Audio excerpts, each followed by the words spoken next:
কথাটা হচ্ছে যে ১৫ই আগস্ট কিন্তু কোনো বিচ্ছিন্ন ঘটনা না।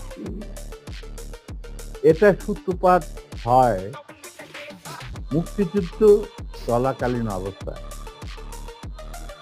আমরা বুঝতে পেরেছিলাম যে বাংলাদেশের মুক্তিযুদ্ধটা অ্যাকচুয়ালি কাদের ইন্টারেস্টে হচ্ছে?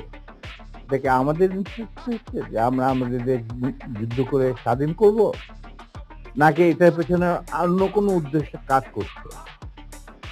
যখন ৭ দফাতে চুক্তি করে নজরুল ইসলাম আর তাজউদ্দিনকে পারমিশন দেওয়া হলো to establish provisional government in Calcutta. এই ৭ টা ক্লজ পড়ে সাইন করার পর দস্তখত করার পরে নজরুল ইসলাম সাহেব ফিট হয়ে পড়ে গিয়েছিলেন।